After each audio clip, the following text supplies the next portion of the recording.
all of our brains are really wired to avoid loss, right? Like we're risk adverse in nature. And so I think that's what automatically puts that first barrier up for people. That's how they're seeing it, right? Because they don't know exactly how they're going to feel, even when the benefits might seem really obvious to them. So I always coach teams too. It's like the I'm not ready because, who hasn't heard that before, right? 9 out of 10 prospects say they're not ready to move, yet nearly every resident says, I wish I had done this sooner. That gap isn't just emotional, it's strategic, and today's guest explains how sales teams can close it.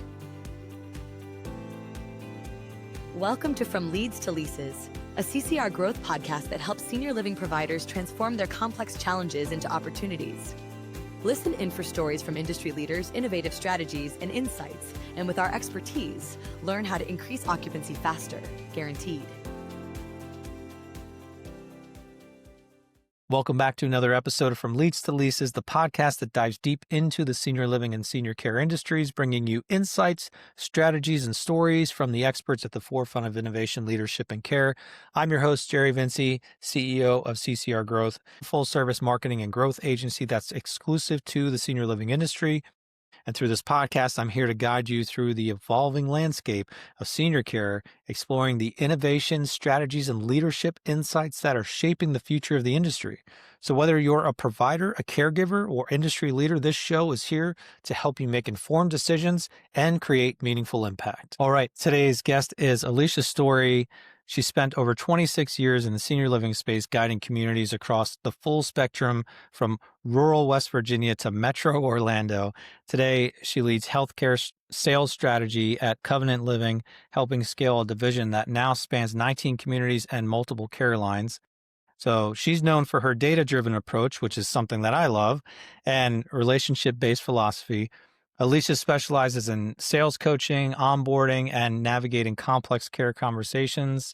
Her latest focus is what she calls the readiness paradox, which is a big part of what we're going to talk about today, and why most prospective residents resist moving in and how sales teams can shift that mindset. So Alicia, welcome to the show. Thanks so much for coming on. My pleasure. Thanks for having me, Jerry. I appreciate it. Yeah, anytime. This is such a valuable conversation. And I think it's probably the number one question that I think a lot of sales teams and just the senior living industry has as a whole, when just understanding that readiness gap. We talked last time about the ProMatura study that found over 89% of residents wish they had moved in sooner, despite expressing resistance. I think it's less than 10% actually end up converting. Why does that gap persist across market types? Yeah, I think if we were just to kind of start from the very beginning, we need to really look at our own approach. And I think oftentimes we go into that approach in this, like what I call like a sea of sameness, right? And although there's truth to that, right? Because medication management is going to look the same at any place. When we're presenting in that way, I think we're discrediting the fact that it's not a one size fits all approach, right? Regardless of what your product looks like.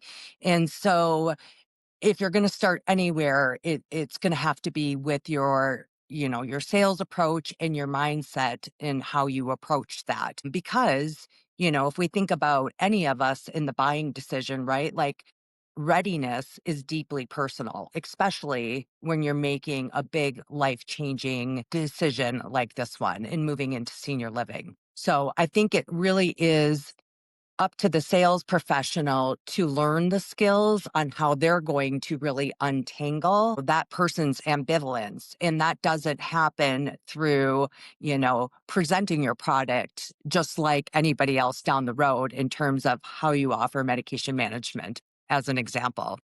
Sure. Do you think there's different levels of readiness too? I mean, if a salesperson is really just thinking about what they think the level of readiness is, but then maybe the prospect has like 5 different levels and maybe they're at level 1? Well, absolutely. I do think there is a systematic approach to your sales process. However, I would say that most people are in denial, right? That if you think about the first stage of the readiness, and again, That's why you have that gap, right? That exists, that paradox. And I think probably the vast majority of those residents that are saying, I wish I had done it sooner, it's kind of no different than, think about any of us as it relates to human behavior. It's really a shared Hmm. human experience, right? Like, who hasn't said, I'm going to start that diet on Monday, right? It's like, I know I need to, but I don't want to sort of mindset.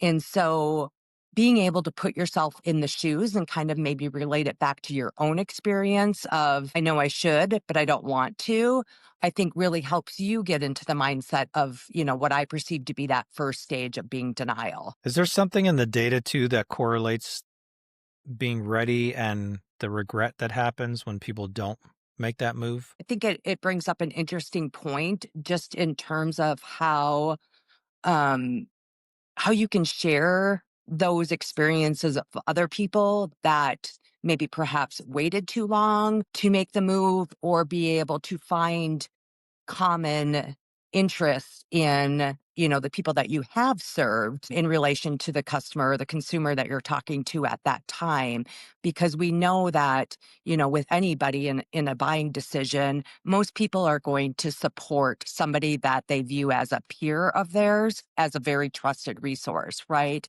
And so I think being able to share those experiences of people that maybe didn't take advantage of making the decision at, the right time or the most appropriate time. When it comes to the psychology too behind the phrase "I'm not ready," when people are saying that, I mean, what brain-based barriers are actually driving that hesitation? Yeah, I think a shared human experience is that all of our brains are really wired to avoid loss, right? Like we're risk adverse in nature. And so I think that's what like automatically puts that first barrier up for people is that that's how they're seeing it, right?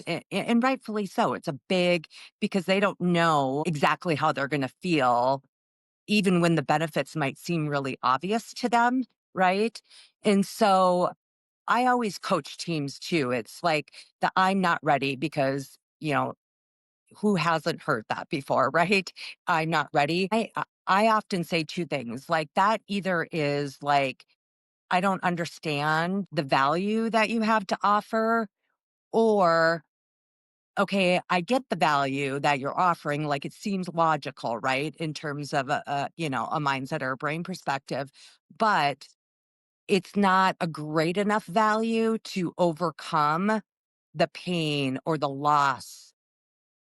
fear of loss that I'm feeling in Yeah. this moment. And so our jobs really are, and you don't often think of this, in traditional sales sense, is to understand what that loss is, because that's, even though we have this shared human experience, their specific story is unique to them. And that's what we really have to uncover and untangle or help them untangle, because that's not our job to help them tell their story, right? And how do you do that? I mean, if logic isn't enough and the conversation has to kind of move Mhm. forward to the next level, I mean, how do you take that next step to move it there? Yeah, I mean, it's a great question. If I were to oversimplify it, at first, I always say early on in the onboarding to try and get this to stick with new hires as they're maybe learning a new way of sales or just human connections, is that you really have to learn how to be wildly curious and to do that in an empathetic way, right? Because most people and when you can kind of find your authentic way of doing that, most people are going to untangle their own ambivalence to making a move. Their story will come out eventually. I actually have a great, if you don't mind, I have a great story I could share with you real quick Yeah. about Yeah. yeah. So gosh, this was probably maybe 10, 15 years ago, and I was coaching a sales professional actually in Kentucky, but they were just having a really hard time. And I'm a big component of home visits. And they're like, I know what you're going to say. I've already done the home visit, Alicia, because that's where people get comfortable, right? In their own space. And so you got to meet them where they're at. And so we kind of said, I said, okay, well, let's try the home visit again. And maybe not have quite an agenda this time going into your home visit, other than you're going to meet somebody you really are interested in having lunch with and getting to know that person. And like, and try not to overthink it. Right. And so that's kind of the approach they brought into that home visit.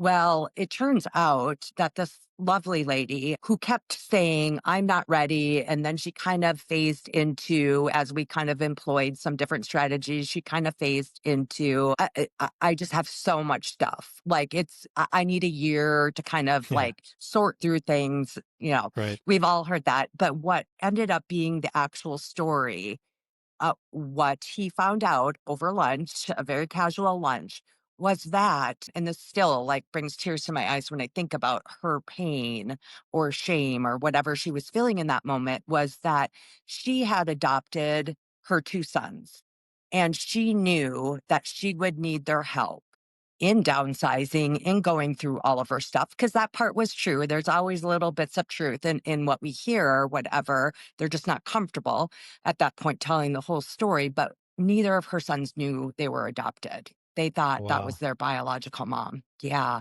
And so, can you imagine? I mean, all respect to her, because I mean, her love was probably just so immense for those two boys that she had and raised their entire lives. But to have to face that at that chapter in her life wasn't something that she was willing to do.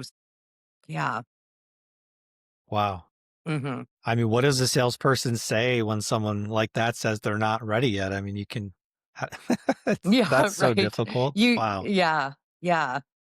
Um, I think when you can when you get below the surface like that, I mean, that's a Yeah. deep one, right? But again, I think when, for lack of better terms, you're trained from the start to really understand the psychology and to really understand that, you were focused on the prospect, not the product, which seems counterintuitive for healthcare, maybe in some sense. But I think it comes natural to them at that point to just like hold space for that person. That's really all they needed.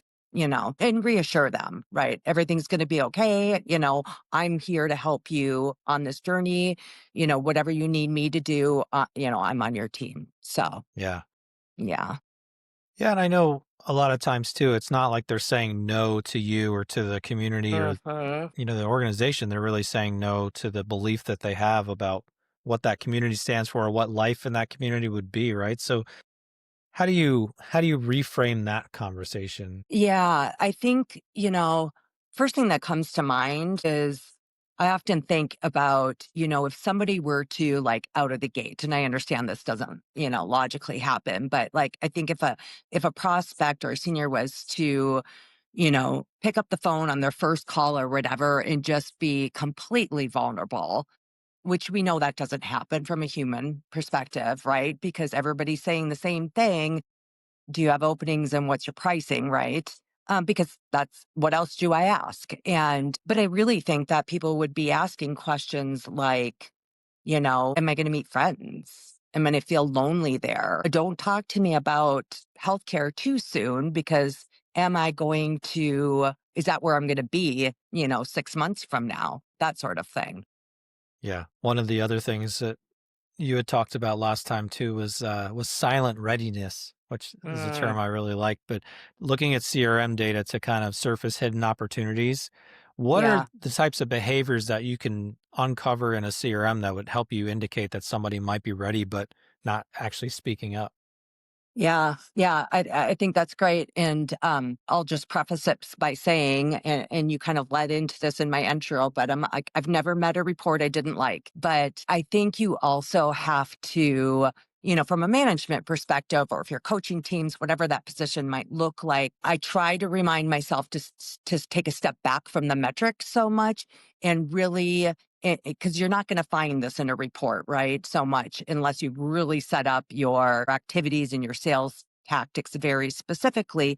But you've got to dig in for the quality of the follow up that they're doing in the CRM, because those stages of readiness, right? Like getting from the denial to the thinking to, yeah, I think I'm ready, and in all of those stages, that's not going to show up in a report either. And it's only going to happen. You're only going to advance a person if you're putting in the quality in the very personalized creative follow up. So it's not enough just to pull a report, even though we want to look at productivity and conversions and all of those things.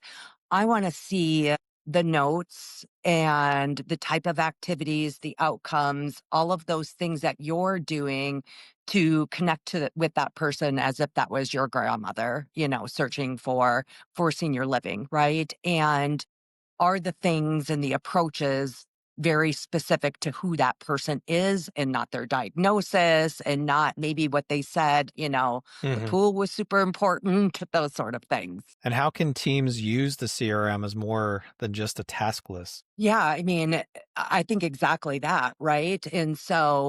Um, and I'll maybe just preface this as well too. I'm pretty passionate about hiring and onboarding and really setting people up to be successful.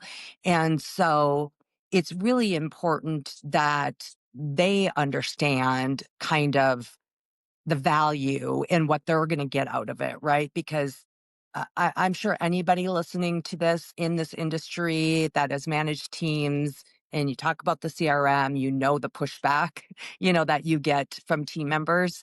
And, it's just like what I talked about earlier with the consumer not understanding the value. The value built isn't exceeding the pain I'm feeling in having to enter this data for you in the CRM. And that's not it at all, right? When we thoroughly understand the benefits of the CRM.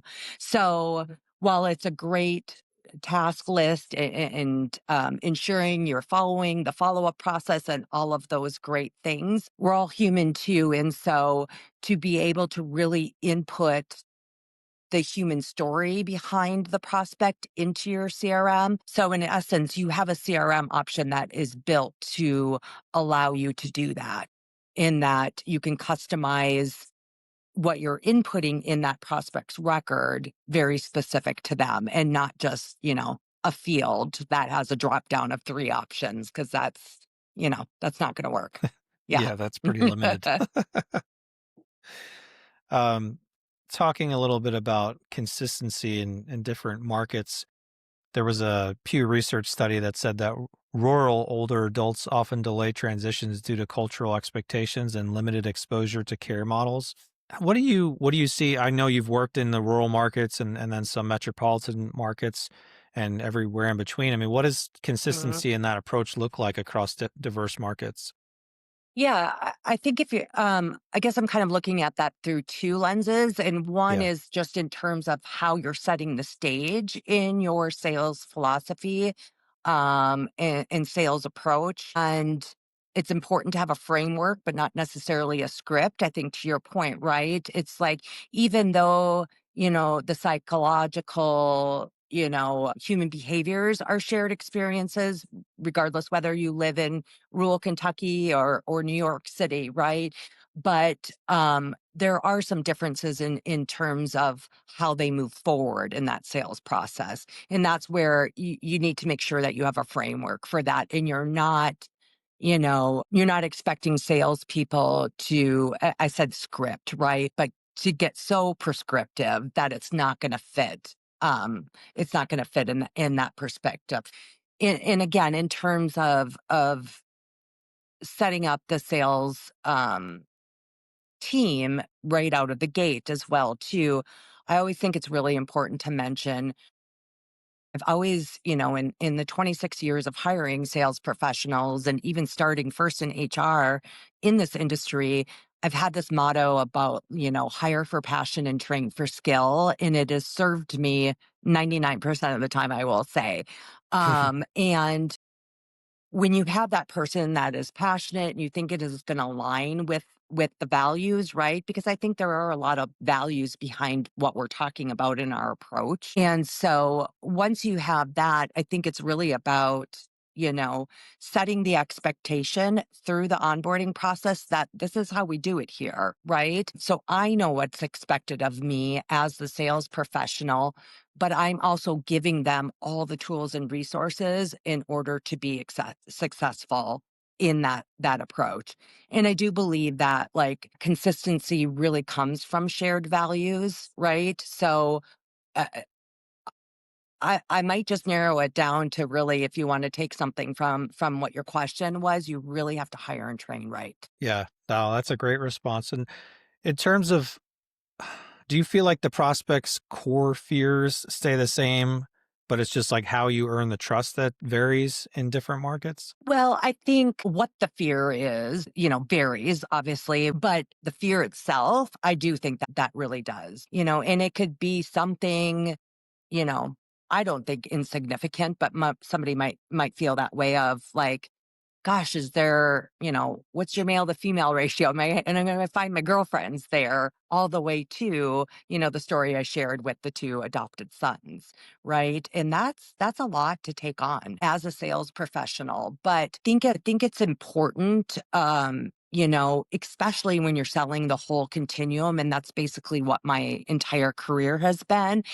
And somebody told me very early in my career when I was making the shift from HR to sales, a mentor of mine said, just remember like this one thing, Alicia. They're like, people buy people, they do not buy things. And that's really, really stuck in my head all of these years. And I've been able to, I think, conceptually expand on that into my sales philosophy.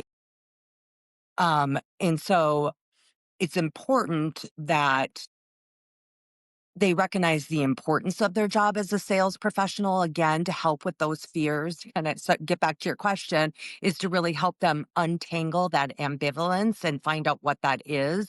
Let them do that, but you got to ask good questions. You got to build that trust. Everybody kind of knows those parts of it. But as it relates to like the people by people and not things, you're Hmm. not the subject matter expert on everything. And if you try and make yourself that, you're going to lose the human element of what you're ultimately trying to achieve with what we're talking about, right? Is like that paradox of, I know I really need to, I don't want to. And how do we get people moving forward in that stage? And so sales culture is such a big thing. And I know it's not easy, especially in large communities and large organizations to build that. But if you can tap into just a few of your colleagues that are the people that actually provide the value, right? Again, where they can demonstrate that value, that's how you're going to help people, little by little move forward in those stages of readiness. Yeah, I'm glad you mentioned the complexity and the continuum of care too, because I Mhm. was going to bring it back to the sales team too. A lot of salespeople, they're tasked with explaining multiple levels of care without that subject matter expertise. How can leaders equip staff to speak confidently about services they may not work with on a daily basis? Right. Yeah. Yeah. Well, two things. I think it's tapping into those people that provide the value, right?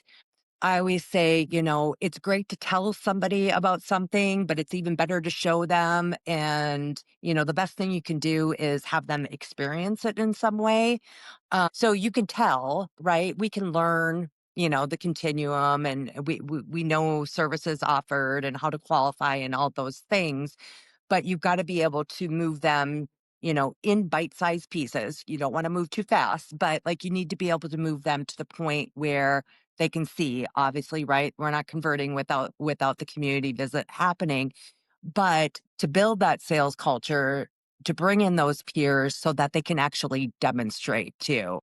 Like I always, a super simple example, but I'm like, oh, you have signature cookies. Well, that sounds great. Smells great, but they taste great. It's kind of Yeah. thinking in simple terms like that. And I can't imagine there's a successful sales culture out there that lets these conversations go like unsupported. I mean, there has to be some level where people feel comfortable either leaning on other sales team members or other members of the community to help educate them on those other levels, right? Because those conversations are going to happen no matter what. Yeah, absolutely. But, it can be such a huge advantage for you too if you have that whole continuum. And I think, depending on how your sales teams are set up, you sell the whole continuum, or you have healthcare and residential, whatever that might look like too. But, if done not done right, I think maybe what I hear you saying too is like, there is some inherent risk there, because coming in the front door, right, from like an independent perspective, I think a lot of times, and no discredit to those sales teams, but a lot of times they tend to be afraid to approach that when it's actually such, you know, a huge selling point for you to have that continuity and care, and to be rest assured that, I can age in place here and all of those things. And it can help you shorten that sales cycle again out of the front door from an independent perspective, if you really learn how to build that value of healthcare. It doesn't mean you need to, at that point, understand all the complexities of Medicare or whatever that might be. Right. But you need to, again, like bringing it back to the human element, and what what value is in it for them, and being able to speak to those perspectives, and then bring in your subject matter experts that actually provide the value. Yeah, I think it's important because not everybody, not it's not a lived experience for everyone. Not everybody No. has had a family member who's had dementia, even though it is so prevalent. There Mhm. are people in this industry who haven't, so they may not feel comfortable having those conversations. And so Yeah. bringing someone Yeah. in who has will only help strengthen that relationship. Right. Well, and especially if you can bring in, like I said earlier, what they would consider a peer of theirs as well, too. Sure. That is super impactful. Yeah. Talking a little bit about building a sales system that respects readiness too. How do you build a process that nurtures without pestering? Mm. I think I Hmm. hear that a lot from prospects that they're getting too many calls or too many emails, too many text messages. Yeah. Gosh, I could go on about this subject. So I'm trying. I know my teams know that I use the word bite-sized pieces a lot. It really is the key to it, but you have to understand where that person's mindset is at in that point. And do you understand what it is their fear is, right? To get back to what we talked about earlier, and the things that they value and all of that. And so I always tell people, like, we're just moving them forward to the most appropriate next step that makes sense for them in their journey, right? And so, from a coaching perspective, I'm always like, okay, well, the next step has to be time activated, has to be mutually agreed upon, right? Otherwise, you're going to get people ghosting you, like the young kids say, right? And so, Sure. when I'm seeing all these voice messages left in the CRM, we got to take a step back and let's look at what that sounded like when you close to the next step, to use industry terms, right? It's like, did they agree to that? Did they know what was going to happen next in the relationship? And did it make sense to where we left that conversation? Because if I didn't know yet that the story of your two sons, if I would have suggested a community visit or a nursing assessment or something like that, I guarantee you that prospect's journey would have gone a lot different for both of them, right? Now, is that what you would call readiness nurturing? I mean, like, you know, marketing or having that conversation with people based on where they're at in the process? That's, yeah. I think Yeah. that's a great way to simplify it. Yeah. What makes the most sense next? Yeah. And always be asking yourself that. Have you found a way to automate that? Or do you feel like there still has to be the human factor in there kind of driving the bus on in terms of when those touch points are made? Yeah. I automated in a sense of, we do have a pretty prescriptive follow-up process in terms Mhm. of like timeframes and quantity, but you also have to give them that freedom too. Like I said, it's not a script, it's a framework for them. And so I think a lot of times people think too that it has to be, the face to face or the ear to ear, but pending what that conversation sounded like when you left off, maybe you send them an inspiring quote based on something that, happened in you or you learned in your conversation with them. And I think just kind of really thinking about creative follow up in general, once sales professionals get comfortable with that, that can actually help put them at ease too, because I think they just constantly feel this pressure, maybe from management or whoever it might be about number of phone calls out and number of visits and all those things are super important. Again, Hmm. to kind of jump back just a minute, Jerry, about something we talked about earlier with your CRM. That's why it's so important to have, a CRM that is customizable so that you can input your customer's very specific story, but also you can understand, you know, easily discern out of your CRM where they're at in that readiness stage, right? Because then it's going to make more sense in terms of what does that, next step look like. My last question for you, it's kind of, I guess it's two questions in one, but focusing on leadership. I know you encourage sales leaders to take ownership of readiness at the team level. So, Mhm. two-part question: how do you help team managers frustration and help them stay focused? And then, what does it look like to lead with patience and strategy, even when the board wants numbers now? Because that's the other thing. I know a lot of communities are dealing with this pressure from owners, not so much Mhm. operators, but owners. I think it goes back to, having that sales philosophy, hiring right, having the sales philosophy and starting people out in the right, just on the right foot, right? Because you can waste so much time, not just in the productivity of your sales professionals or your own time, but in the whole, sales stage and sales cycle in terms of days and time there as well too, if your approach isn't right, you know? And so, how that sounds to the actual sales professional and the team, a lot of times, and not to oversimplify, is like, they have to understand and believe in the process and that it is, kind of a proven system from a psychological. There's some brain science behind that and how we all think and operate, right? And so you gotta buy into that as the person that, was hired to employ that. And then you got to stay consistent with it and trust it and follow, you know, follow the framework. I think, maybe, well, operators, owners, or whomever it might be, can be like myself, where you get deep into the numbers. However, it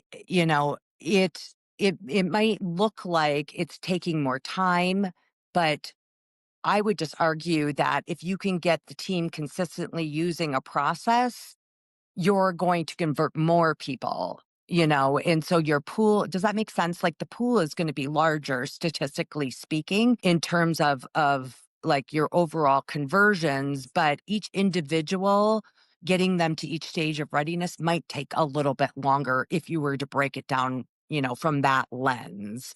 And so, whether you're on the sales team or on the corporate team or whatever, I think it's important to be able to, it's not easy to do, and is to, flip between the empathetic, nurture type person and the strategic and the numbers. But you got to be able to take that with your teams and then be able to speak to what is important to owners and operators so that they understand too, right? It's kind of like when we talked about the CRM and them understanding what value was in it for them, so that you're not constantly hearing your teams be like, now what do you want? Put input in there, Yeah. that sort of Yeah. thing. So yeah, you got to speak people's language, right? It's all of this, whether we're talking about owners or operators or the actual, you know, amazing sales professionals that do this day in and day out, or the consumer, which is, the main point of what we're talking about. It's understanding how people think in, the cultures that they're in. I think the process goes back to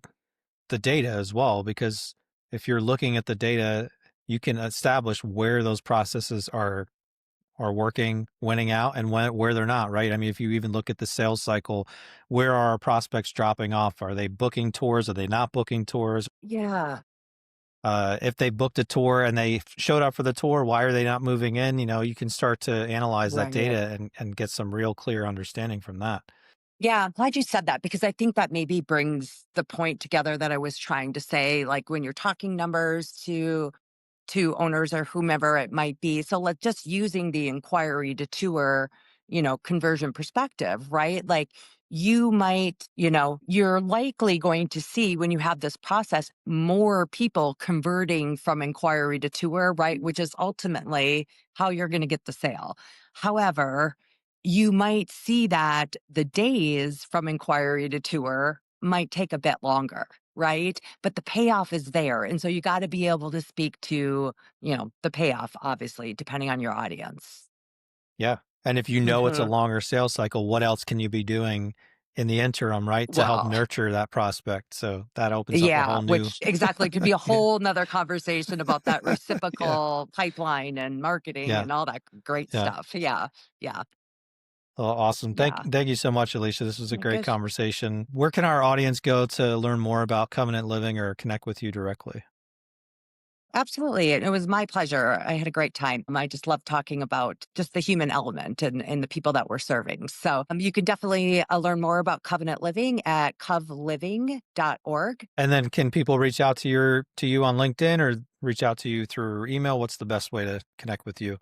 Yeah, absolutely. Either one I would be open to. You can find me on LinkedIn, Alicia Okay. Story, or my email address is astory at covliving.org. All right. Awesome. Thank you so much. All right. Yeah. So, as we wrap up today's episode, I want to thank Alicia Story for breaking down one of the most common but under discussed realities in senior living sales. Most people are not ready. Most teams are not equipped to handle that. And that's exactly why this conversation matters. So, if you want to connect with Alicia or learn more about her work at Covenant Living, we've included her LinkedIn and Covenant Living's website in the show notes. As always, we hope you found this episode insightful and inspiring. Don't forget to subscribe to our podcast on your favorite platform and stay tuned for more episodes where we continue to explore the evolving world of senior care, covering everything from care models and leadership strategies to policy, equity, and the future of aging. Also, remember that From Leads to Leases isn't just an audio experience, we're also a video podcast, so you can subscribe to our YouTube or Spotify channels to watch the full episodes. I'm Jerry Vinci, CEO of CCR Growth. Thank you for joining us on From Leads to Leases. Please like, subscribe, and share this episode with anyone who might find it useful. And until next time, lead with strategy and with heart. Chat with you again soon. Thanks, Alicia. Thank you. Thanks for listening to From Leads to Leases. Are you ready to fill your rooms faster and increase occupancy? Visit ccrgrowth.com to learn about our Senior Growth Innovation Suite, a proven system to generate highly qualified, tour-ready leads, accelerate sales, and reduce acquisition costs. Let's connect and turn your challenges into opportunities. See you next time.